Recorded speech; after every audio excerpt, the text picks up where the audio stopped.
Hey guys, welcome to Basement Engineering. I'm Jan and today we're going to build a self-driving boat.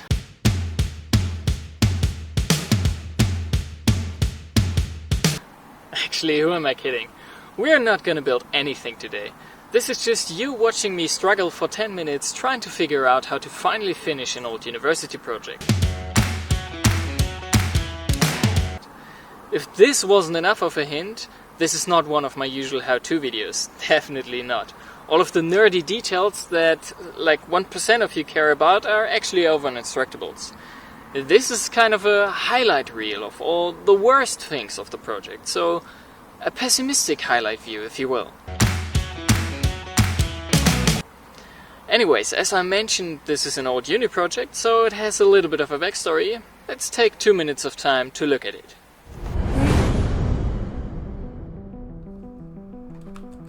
So it's way back before Corona and all of that shit happens, and we're sitting in university, getting smart, educating ourselves, the obvious things. But we were also thinking about what we're going to do for the big upcoming student project, which we have for 2 semesters, and it gives you the chance to work in a team.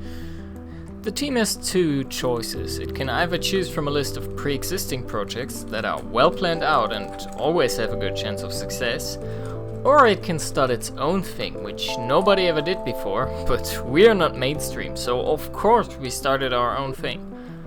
We wanted to do something drone related, because drones are very cool and also pretty fly, if you catch my drift. But drones are also so mainstream that there's just a lot of them, so we decided to put a twist on it and put the thing in the water.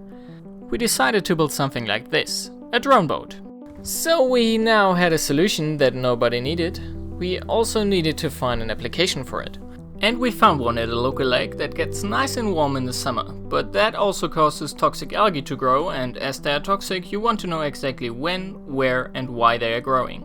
Here's our idea: make the boat continuously drive waypoint missions, create heat maps containing the algae concentration, and make the local biologist happy. That was our novel idea. Let me take you down the downward spiral that was this project.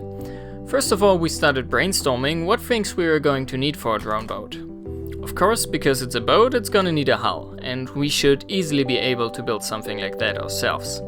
Next thing, let's also make it electric, so we're gonna need all the electric vehicle stuff, such as batteries and motors, and also all the wiring and control electronics. And while we're at control electronics, let's also make it self-driving. It should be pretty easy because I saw some cheap electronics on AliExpress that enable drones to fly themselves, so we should also be able to implement that here. By the way, did I mention that we weren't allowed to purchase on any of the Chinese electronics sites such as AliExpress? Anyways, keeping on, how in movies they control drones from really far away, let's also make that possible by making the drone controllable over the internet. I mean, we are the minimum required team size of 5 people, so we've got plenty of capacity to implement all that. Shouldn't be too hard. Also, did I mention that later we were actually down to 3 people because 2 of us left the semester? Yeah, keeping on, we also want to measure stuff, so we're gonna need a fully fledged measuring assembly. I've actually never built something like that before, but I've played around with sensors and control electronics before, so how hard can it really be? We spent the next few months planning, modeling and actually trying to figure out how to make all that stuff happen. After that, we got to work and build a boat out of wood, foam and the torture device that is fiberglass. In the end, we ended up with this monstrosity of a boat. The boat is 1 meter long and 80 centimeters wide. It weighs 36 kilograms and has 3.6 horsepower of theoretical power. Yeah, that's a lot of power.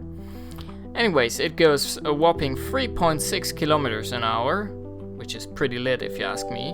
Same goes for the battery because it's too small and actually burned up once we put the throttle too high. So the boat can not drive by itself, it is also not measuring anything. Currently it's just a glorified RC boat. University was long over and I was at home working on my broken FPV drone. As I was looking online for some info on my cheap flight controller, I found out that you can actually run ArduPilot, an open source autopilot software, on it, which made me think of the project and that I really wanted to finish it. So I thought to myself, heck, let's head over to AliExpress and buy all the stuff that I need to finish this boat. So here we are with my box, a whole bunch of other stuff, And also antennas. I threw it all together into this nice electronic sandwich, aka the stack, which has a lot of modules that bring us a lot of features. There's only one problem. It doesn't mount in the box, but don't worry, we're gonna make it fit in the box using a nice 3D printed adapter piece. And it's in. Also, it has USB power. Where do I plug this fucker in? Also, it has a lot of more wires and a little camera up front to see things. Alright, you can see it's blinking. Let's start the process of calibrating this thing. And we're done. Of course we were not done. It's even later now and I added even more wires. Now we've got a lot of blinking LEDs and a ton of antennas on top. We've got GPS, we've got 5.8 GHz video, we've got 433 MHz data transmission, so pretty much everything, also 2.4 GHz transmitter. And by the way, it's also transmitting a live video feed to my phone over here, and live data to my PC through that stick, and if you look at this crosshair on the PC screen, I move that, it actually moves. Great, I know. However, we are still missing something that is absolutely crucial to vehicle performance and will increase the overall speed by like 10%. Of course, I'm talking about RGB LEDs. Well, turns out the current version of ArduPilot Rover only supports one freaking addressable RGB LED. What the? So I slam dunked an Arduino in there that acts like a shitty I2C LED and controls all the cool addressable RGB LEDs and does this way too complicated startup animation until the ArduPilot takes over. Now the brain is finally ready to be transplanted into the boat. Oh look, it's already in and I totally forgot to film everything relating to it, but here's a quick rundown of the boat. It features two way too powerful racing boat motors and also two big fully 3D printed rudders. The motors are also cooled by a janky cooling system that, as you can see, has a lot of leaks. The whole thing was previously powered off a self-made lithium-ion battery, but it is way too weak and also cuts off when the boat consumes more than 20 amps of power, so we're going to replace it with a big old car battery. So now that everything is kinda working, it's time to go for a first test drive. Here's an image of the first test drive. Why are you only seeing a not so well cropped image of the boat and also on land? Well, because my intelligent being placed it on its propellers and completely broke both of them. I quickly designed and printed some replacement parts that go over the stumps of the broken propellers, which took freaking ages. And glued them on top of the old props, because I can't loosen the old props, because I Loctited them in place and Loctite is pretty strong. Time to take this beast of a boat to another lake. It's very comfortable with these pointy things behind your back. Anyways, here's some footage of me and my friend Amar dragging the boat into the lake. And here it is, driving along with its janky ass water cooling. It doesn't really like turning that much, and also there's water coming in through the rudder assembly. I fixed these issues by switching from rudders to differential thrust, and while I was at it, I also destroyed the battery. So I asked my university for help, and they just casually had this stash of lithium iron phosphate batteries laying around. I used them to build my sketchiest battery pack to date. With this new power source, the boat now drives whatever I program it to drive. This enables me to be the first person to use an autonomous boat to draw a giant penis onto this lake. Let's start the journey.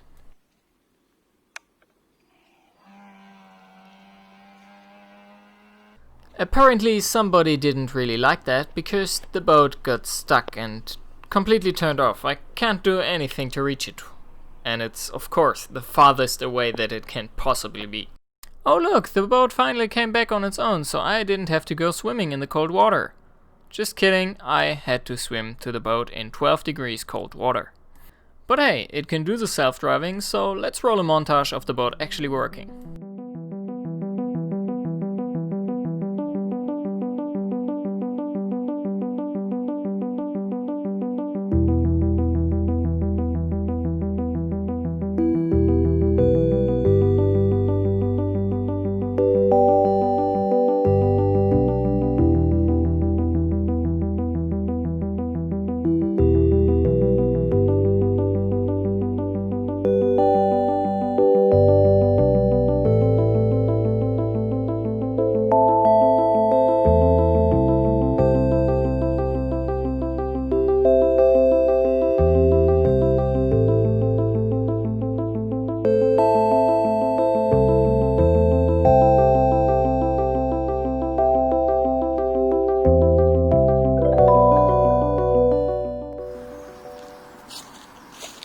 yes, we also need an outro before I forget it. So, you saw the video, you know, if you liked it, like, subscribe, give me all your money.